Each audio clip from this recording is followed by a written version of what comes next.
when you look at the sins of these Edomites, the corruption of these Edomites, which are the so-called whites, it can, if you're a good person or a righteous soul, it can be quite vexing, and you won't have understanding, like, why, how are these people allowed to get away with so much corruption, so much fraud? Why are they untouchable? It seems. And that's why the scripture says it was until I went into the sanctuary of the Lord, then I understood their end. Lord willing, I'm going to get that. First and foremost, I want to give all praise, glory, and honor to Yahweh, Bahasham Yahweh Shai, Waha Racha Kodash, and peace, mercy, and grace to the household of faith. In this lesson, I wanted to speak about, the corruption of these Edomites briefly, as I was watching a live stream from the Saint the Center. Very good dude. He, very good man. Show my respect there. I do respect him. He is going into the part here. He's showing some clips of, basically how all of the pardons. Trump is doing a lot of pardons of people, and he's going into the heinous crimes, of the people who he's been pardoning. You see, I'm gonna go ahead and play, and then we'll get some precepts. This stuff, man, it's like you can only take so much of this evil before you crack or snap. It just gets me so mad because I don't understand why you would want to lay down with a 12-year-old. Their body's not even shaped like anything. You have to be a sick pervert, an evil person. And frankly, prison is not enough. We need a real solution for these people. It just gets me so mad. And if you're doing something like that, they're going to reoffend. See, and that's why in the scriptures, when you have certain when you have certain sins be committed, which a sin is a transgression of the law, when you break certain laws, they were punishable by death. Let's look up, while we hear the Spirit going, let's look up biblical sins. Provide a list of biblical sins that were punishable by death. And this is great that how the AI can do this and bring this in real quick, and then we can use this to edify. It says, in the Mosaic law given to ancient Israel, certain offenses carried the death penalty. These laws govern. You know how I go. Start yawning as soon as you start the video. Was just woke 5 minutes ago. All right, it says these laws govern Israel as a covenant nation and included religious, moral, and civil offenses. Anyway, sins against God, idolatry and blasphemy, worshiping other gods, idolatry. Right, and why were these punishable by death? Because these type of offenses led to corruptible behaviors, right? So it led to certain types of behaviors when you worshipped other gods that could fester and spread amongst everyone else and cause everyone else to begin to go off. So it says worshiping other gods, Exodus 22:20. Idolatry, making or serving idols, Deuteronomy 17:2-7. Leading others into idolatry, even family members, Deuteronomy, because the first law was thou shalt have no other gods before me, right? So it says false prophets who entice people to worship other gods, blaspheming God's name, Leviticus 24.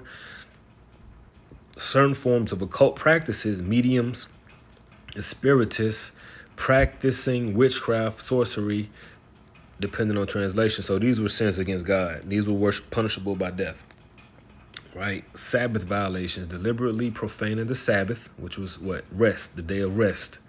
6 days you shall work, 1 day you shall rest, and keep it holy, right? Because for the Lord created the earth, the heavens, and everything in 6 days, and on the seventh day he rested, right?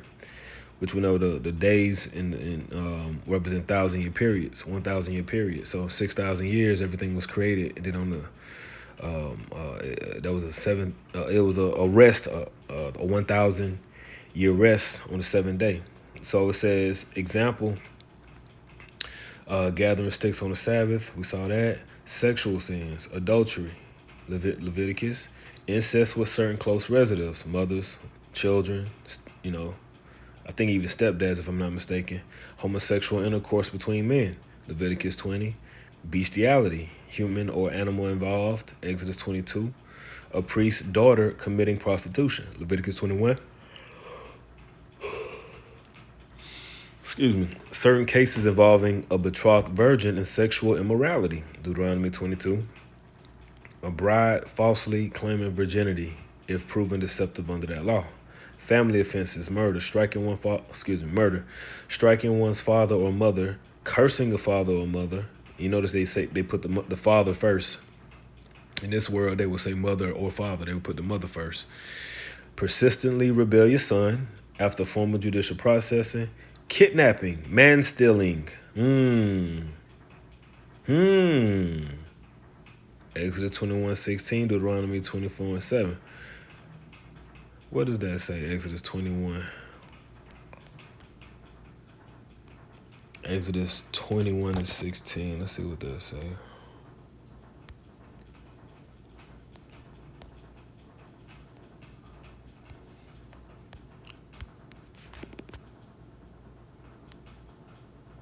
Twenty-one to 17.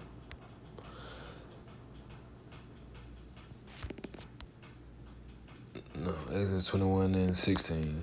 And he that stealeth a man or selleth him, or if he be found in his hand, he shall be surely put to death. And when the Messiah get back here, man, you can't tell me we won't be found in the hands of the Edomites. Everyone knows that the United States is the Edomites' country, so-called white countries. It's their country.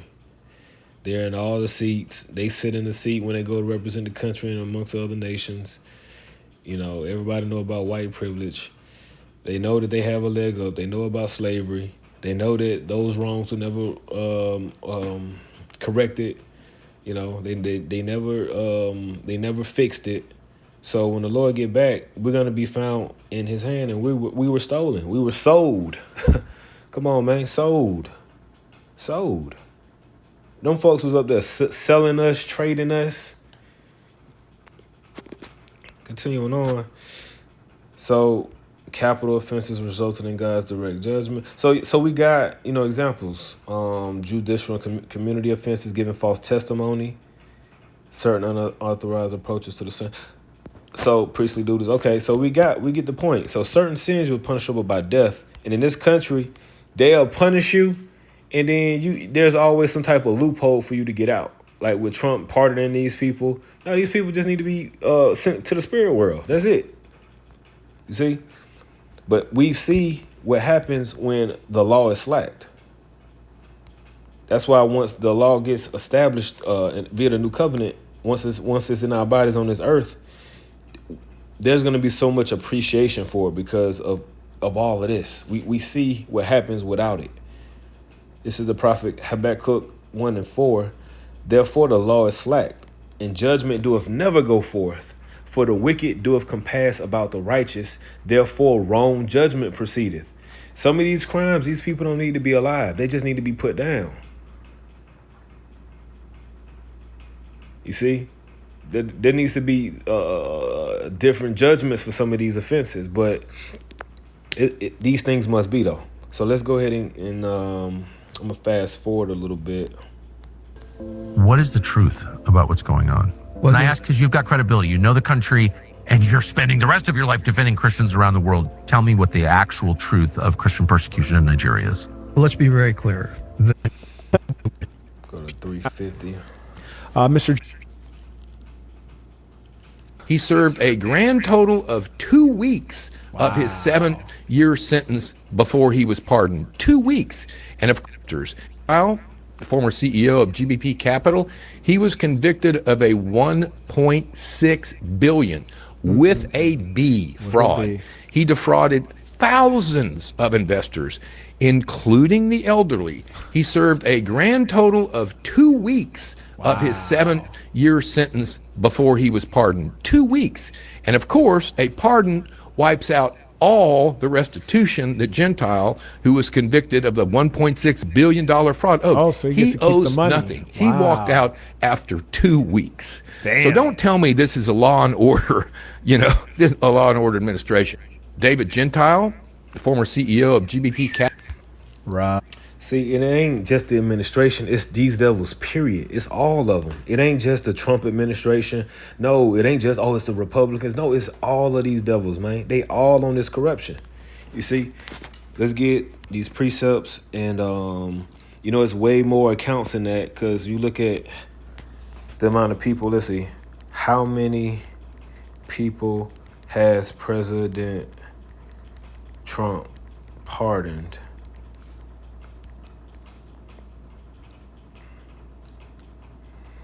As of July 2026, President Donald Trump has granted clemency to more than 1,800 people during his 2 terms. The overwhelming majority came through his 2nd term. Approximately 1,500 pardons on the people with the January 6th attack.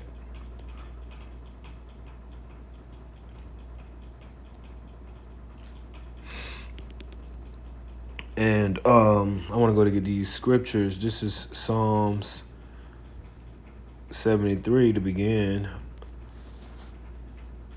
A psalm of Asaph. This is Psalm 73 and 5. It says, we'll start at 3. It says, "For I was envious at the foolish when I saw the prosperity of the wicked." In this world, the wicked prosper. And it can be very infuriating, because when you're someone of a clean and honest heart, you want to do right and you want to get things the right way.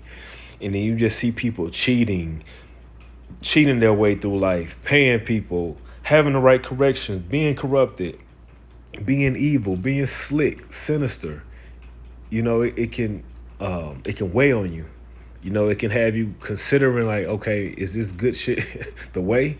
Like, do I need to not be so squeaky clean and not? It can have you want to compromise who you are, man. But stay true to who you are, because the fact that we even think like this, it shows that we are of the seed of the righteous, and we just need to continue in this, because the Lord has evil in this season right now. This is the season for the evil. See, they have that time, but the Lord is righteous. He's gonna set the righteous up in the end. See, the joy of the hypocrite is but for a moment.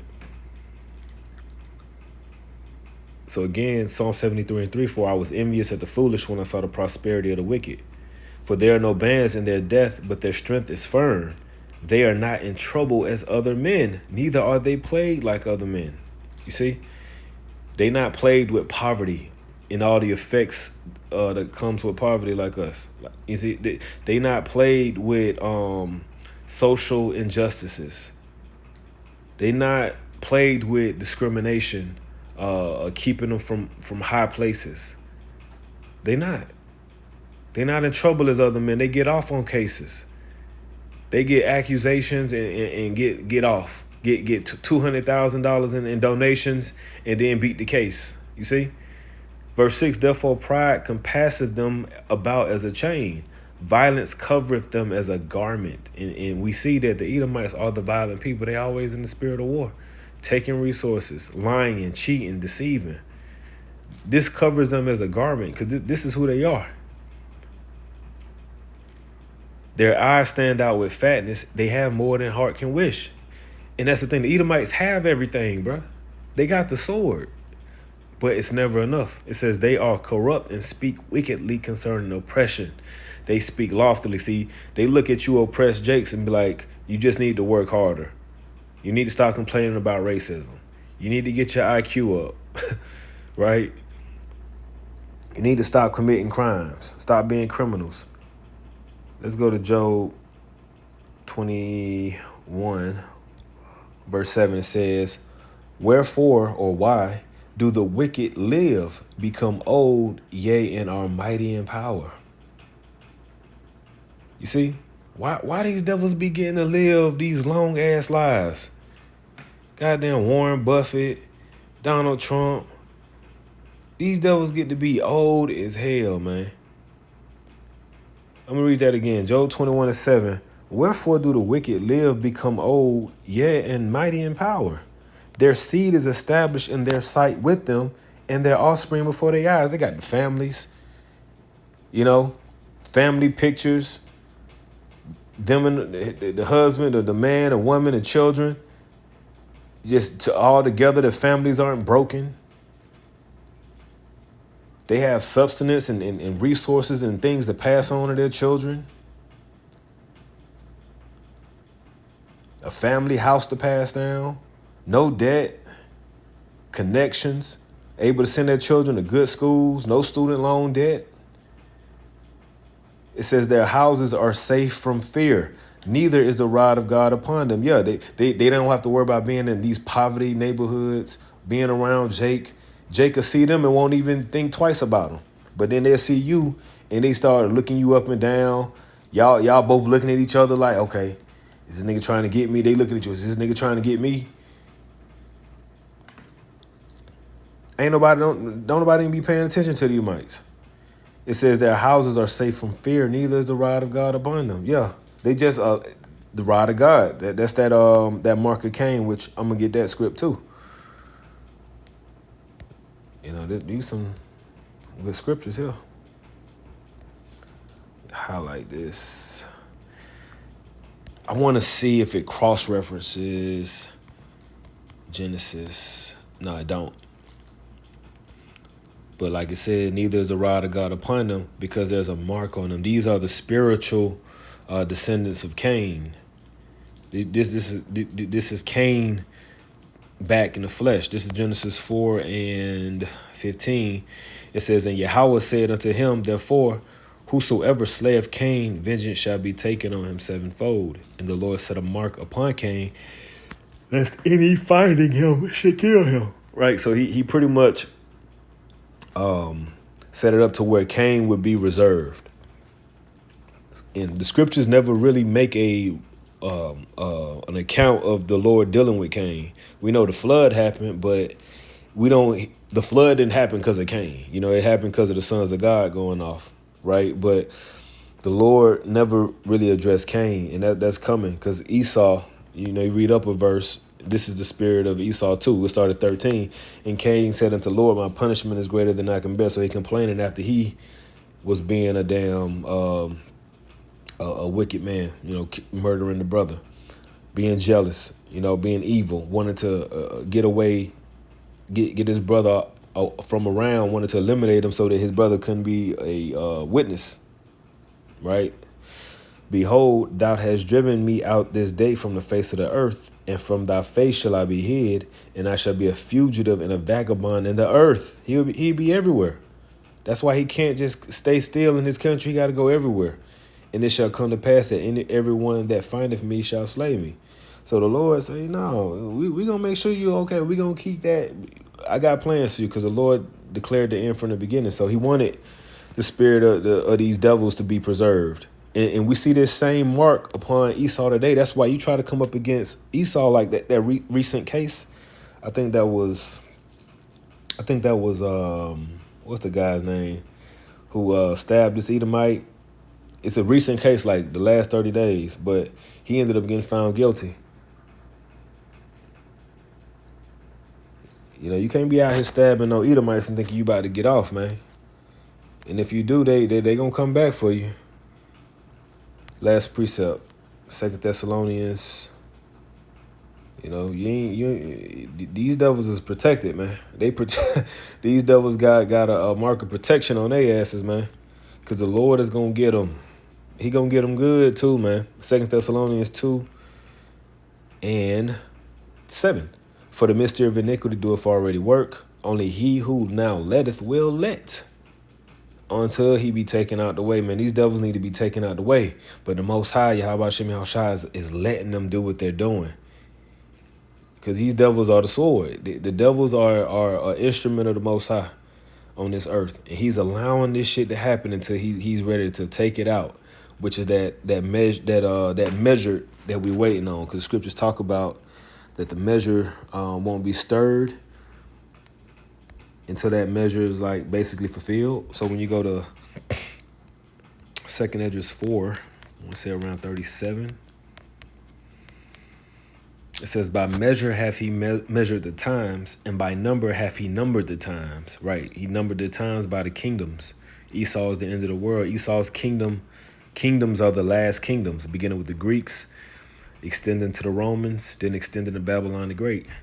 It says, and he doeth not move nor stir them until the said measure be fulfilled. The measure of Babylon the Great, the sins of Babylon, right? The evil and the rebelliousness of Esau, Edom, and the heathen, until they be fulfilled. They got to put this chip out there, man. Jake has to make this decision to take them chips and do whatever it takes to save and preserve their lives on this side. Jake got to make that choice. The world has to be tempted, by the man of sin, our temptation. And then once that happens, we out of here, man. It's over. It's over. So anyway, I pray this was edifying. Like I said, he going to a few more accounts because, he basically playing these videos of different people going into who these people are that Donald Trump pardoned in some of their crimes. And a pardon is an exemption. It's pretty much saying you're above the law. You're exempt from the law. Like the law doesn't apply to you. It's a mark, right? Mark of exemption, a tawa, if you will. And these devils had the power to do this because in this is their kingdom, this is their world. They the children of Satan. You see, when when Satan told Yahweh, if you would fall down and worship me, he said, the kingdoms and all the glory of this world I would give you because it is of me to give. It's my world. So, and we know Esau worships Satan. He's the physical counterpart of the spiritual demon Satan. So he has that power, and that's why he's exempt from the persecutions and and true justice in this earth. You see? So hang in there, man. Lord willing, this was edifying. To the flock, giving our praise, glory, and honor to Yahweh Shem Shah. Till the next time I say shalom.